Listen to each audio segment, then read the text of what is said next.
दोस्तों, अभी की बहुत बड़ी एक दुखद खबर है जो कि शायद मैं वीडियो नहीं बनाती, लेकिन इस खबर के लिए मुझे वीडियो बनाना पड़ रहा है। सबसे पहले वो लोग जो इस दुर्घटना में दुनिया छोड़ गए हैं, उनके लिए भगवान से प्रार्थना है उन्हें अपने श्री चरणों में जगह दे। भावभीनी श्रद्धांजलि मेरी और मेरे परिवार की तरफ से। और जो लोग घायल हैं उनके लिए भगवान से प्रार्थना करती हूँ कि वो जल्द स्वस्थ हो जाएं।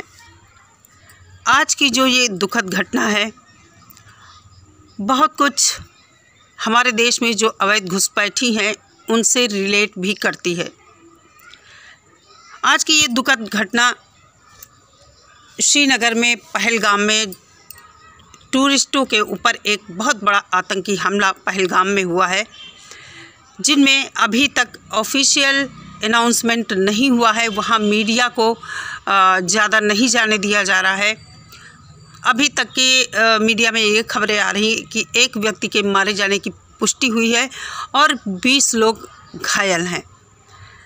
आतंकी अंधेरे का लाभ उठाकर भाग रहे हैं या भाग गए हैं।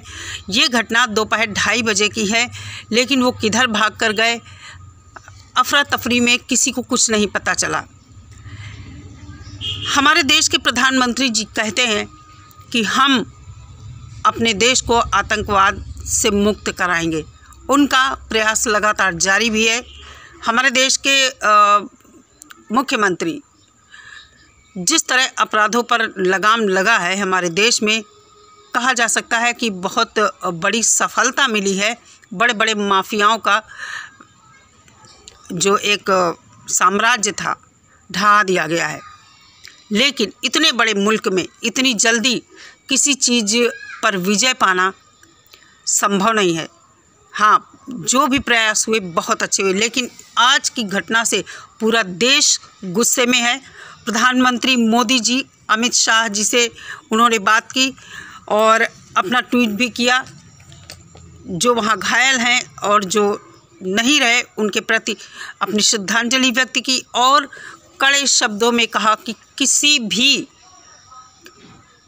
कोई भी कीमत चुकानी पड़े, कोई भी कदम उठाना पड़े, हम हर उस कदम को उठाएंगे और बख्शेंगे नहीं आतंकवादियों को। अमित शाह जी शायद अब तक श्रीनगर पहुंच गए होंगे या पहुंचने वाले होंगे। दिल्ली से श्रीनगर की लगभग 1 से 1.5 घंटे की रास्ता है, शायद ऐसा माना जा रहा है। और हमारे देश की राष्ट्रपति श्रीमती द्रौपदी मुर्मू ने भी ट्वीट किया है और शोक संवेदना व्यक्त की है उन लोगों के प्रति जो नहीं रहे और जो लोग घायल हैं।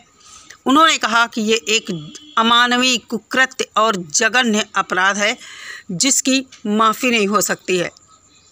बताया जा रहा है कि आतंकी जिन्होंने हमला किया है ताबड़तोड़ गोलियां बरसानी शुरू की और जिनको उन्होंने गोली मारी उनसे बाकायदा नाम और धर्म पूछकर गोली मारी थी। जो लोग घायल हैं, चश्मदीद हैं, उन लोगों के बयानों के आधार पर यह न्यूज़ आ रही है कि नाम पूछकर आतंकियों ने गोली मारी है। आतंकी आपस में जब बात कर रहे थे तो वो पंजाबी भाषा का इस्तेमाल कर रहे थे, लेकिन टूरिस्ट जो मारे गए हैं, जिनको मारा है, घायल किया है, उन लोगों से बाकायदा हिंदी में बात कर रहे थे। पूरा देश आज बहुत दुख और गुस्से में है। हम सब एक पाकिस्तानी के लिए लड़ाई लड़ रहे हैं अपने देश में कि हमारे देश में ये अवैध महिला आई है सीमा हैदर, आखिर इसको क्यों नहीं अपने मुल्क वापस भेजा जा रहा है, जबकि इसने हमारे देश के कानून को तोड़ा है। हमारी सरकारें क्या करती हैं, जब कोई घटना होती है प्रयास तो करती हैं ख़त्म करने का, लेकिन जब कोई घटना हो जाती है तब उस पर ताबड़तोड़ एक्शन लिया जाता है। आखिर ऐसा क्यों होता है? उससे पहले कोई भी दुर्घटना होने से पहले चीज़ें क्यों नहीं की जाती हैं, एक्शन क्यों नहीं लिया जाता है? अब हमारे देश में घुसपैठियों की इतनी अधिक संख्या है, क्यों नहीं अमेरिका की तर्ज पर सबको हथकड़ी लगाकर उनके देश वापस भेजा जाता है? हमारे देश में हमारे ही लोगों का हक छीनने की कोशिश की जा रही है। हमारे देश में हिंदू मुस्लिम कराने के लिए बाहरी ताकतें लगी हुई हैं। एक अवैध घुसपैठिया सीमा हैदर हमारे देश में आकर बैठी है। आखिर हमारी सरकार इस पर क्यों खामोश है? क्या ये देश के लिए इतना छोटा मुद्दा है? अवैध घुसपैठी आते जाएं और यहाँ पर उनको रखा जाए, सारी सुविधाएं प्रोवाइड की जाए, जबकि अवैध घुसपैठियों के बच्चों के लिए शिक्षा की कोई व्यवस्था नहीं है। लेकिन साथ ही साथ हमारे देश में ये भी है कि हर बच्चे को शिक्षा मिलनी चाहिए। शायद दिल्ली में जो अवैध घुसपैठियाँ हैं उनके बच्चों को शिक्षा नहीं मिल रही, लेकिन यहाँ रबुपुरा में ये जो सीमा हैदर अवैध घुसपैठी इल्लीगल महिला हमारे नोएडा के रबुपुरा क्षेत्र में नेत्रपाल के बेटे सचिन मीणा के साथ इल्लीगल रिश्ते में रह रही, उसके बेटे और उसके लिए हर एक सुविधा प्रोवाइड कराई जा रही है। हमारे देश के ही कुछ लोग उसको यही रखना चाहते हैं। आखिर क्यों? देशवासियों से मैं कहना चाहती हूँ, जो लोग इस सीमा हैदर को सपोर्ट कर रहे हैं, आंखें खोलो। तुम्हारे भाई बहनों के साथ क्या हो रहा है? तुम लोगों की आंखों पर इस अवैध घुसपैठिया का वुमेन कार्ड जो इसने खेला है और धर्म कार्ड जो इसने खेला है, उसका तुम लोगों की आंखों पर पट्टी बंधी है। पूछो जाके उनसे जिनके लोग आज घायल हुए हैं और जो इस दुनिया को छोड़कर चले गए हैं। मगर तुम इस घटना से भी सबक नहीं लोगे, क्योंकि वहाँ तुम्हारा कोई नहीं था। शायद तुम्हारा कोई अपना होता तो तुम इन सब बातों पर आवाज़ उठाते। क्या सोचकर वहाँ टूरिस्ट गए थे? 3 जुलाई से शायद अमरनाथ यात्रा शुरू होनी थी और वहीं पर ये आतंकी हमला हुआ है। बताया जा रहा है ये आतंकवादी पंजाबी में बात कर रहे थे, पाकिस्तान के ये निवासी बताए जा रहे हैं। फ़िलहाल अभी वहाँ सर्च ऑपरेशन जारी है, लेकिन ये इतनी बड़ी घटना है कि इससे पूरा देश गुस्से में है। चंद दलालों चाटुकारों को छोड़कर, क्योंकि ये उनकी फितरत है और वो दलाली चाटुकारिता करते रहेंगे, अपने देश के साथ गद्दारी करते रहेंगे। लेकिन आतंकवादी जिन्होंने ये घटना किया है, जघन्य अपराध किया है, बिल्कुल भी बख्शे नहीं जाएंगे, किसी भी सूरत में बख्शे नहीं जाएंगे, कहीं से भी हो, कोई भी हो। तो मेरा कहने का मतलब है कि सरकार जो कर रही है वो करे, लेकिन इस अवैध घुसपैठियों को अमेरिका की तर्ज पर हथकड़ी लगाकर इनको इनके देश वापस भेजना चाहिए। बहुत हो गई हमदर्दी, बहुत दिखा लिया सबने भाईचारा। कब तक इस तरह निर्दोष लोगों की हत्याएं होती रहेंगी हमारे देश में, जिनका कोई अपराध ही नहीं, कोई गलती ही नहीं? अगर हम सीमा हैदर के जो सपोर्टर हैं उनको एक साइड रख दें, तो फिर हम ये देखते हैं कि सीमा हैदर एक पाकिस्तानी मुल्क की महिला है, उसको किस तरह यहाँ सुविधाएं, हर चीज़ की सुविधा प्रोवाइड कराई जा रही है और यहाँ तक कि उसको नागरिकता दिलाने का भी प्रयास किया जा रहा है।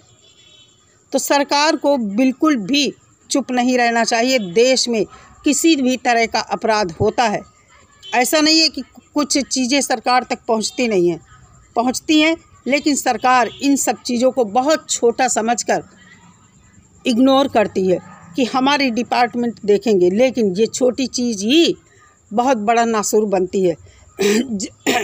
जब से सीमा हैदर हमारे देश में आई है, जम्मू कश्मीर में लगातार हम कुछ 2-4 महीनों में इस तरह की घटनाएं सुनते हैं, लेकिन आज जो हमला हुआ है बहुत बड़ा आतंकी हमला हुआ है।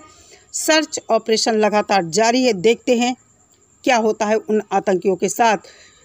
अमित शाह जी का मौके पर जाना, श्रीनगर जाना और होम मिनिस्ट्री से भी बात होगी और वहाँ अब मीटिंग्स का दौर शुरू हो जाएगा। इस पर विचार विमर्श होगा कि क्या किया जाना चाहिए।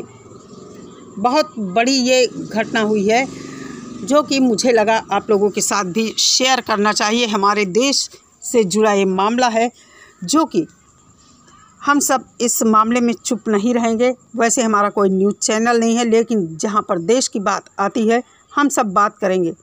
हम सब अपने सीने में दिल रखते हैं, इंसानियत रखते हैं।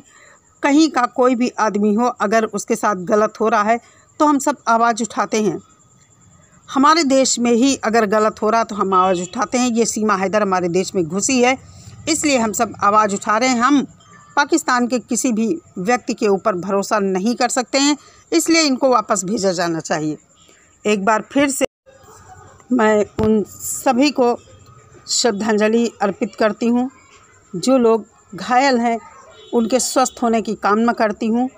और क्या कहूँ, सरकार को जल्द से जल्द जो हमारे देश के अंदर घुसे बैठे हैं अपराधी, उनको भी दंडित करना चाहिए। और ऐसा कानून बनाया जाना चाहिए कि अगर कोई भी गलत तरीके से हमारे देश में आकर रहता है, उसको सज़ा देकर तुरंत डिपोर्ट करना चाहिए।